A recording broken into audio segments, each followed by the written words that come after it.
So now we're going to talk about the living hinge feature. But we're really going to get into detail by setting up a featherboard, like you would any other featherboard. You're going to make sure that you're not going to pinch the blade. You're going to apply the tension, that desired tension that you want. And as you see me set this, you'll see a closed hinge open. I have my applied pressure.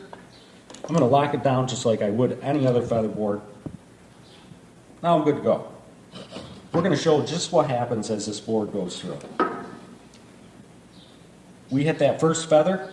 You can see the hinge open. It folds over. Second, third, fourth, fifth, sixth. They're all open now. I have silky smooth glide. But in the event of a kickback, you'll see this hinge close. And as it closes, even before it's closed, it's very aggressive. It's pinching that wood against the fence. It's arresting the kickback. And I've gained maximum advantage when the hinge is closed all the way.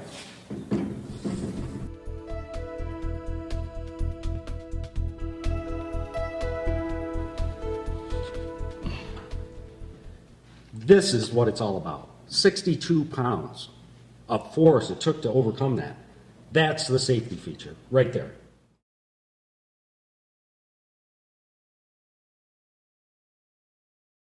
So let's talk about what happens when you make incidental contact with a featherboard to a saw blade or router bit, shaper cutter, something like that. Now we set this up to actually make contact with a cutter.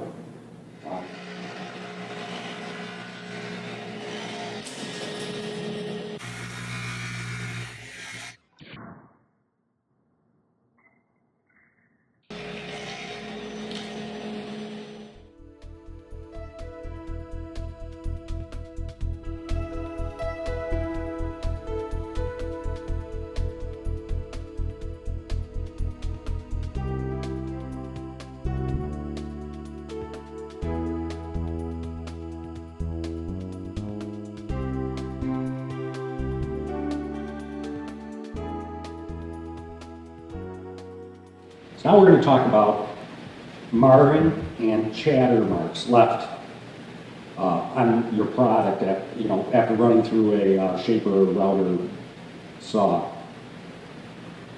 And how ours will not mar the wood, and because of the material, it absorbs vibration, mitigating chatter marks.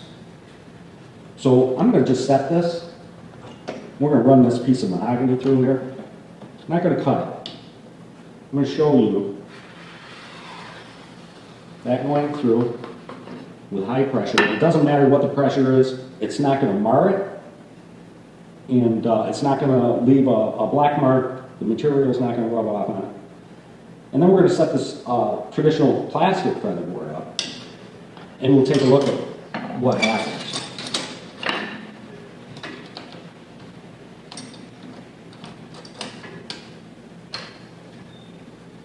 So now we're going to run this through, and you'll see, I can see it already, it left a shiny mark. Almost like a small dent. Now, if that's a finished edge, that's a problem. Even if it's not a finished edge, if it's a glued up edge, it won't act the same as the non-marred area. You have more surface contact with the FeatherPro than a traditional featherboard, plastic fingers. That allows for more control. It spreads the pressure out. And between that and the material itself allows for a very silky smooth glide.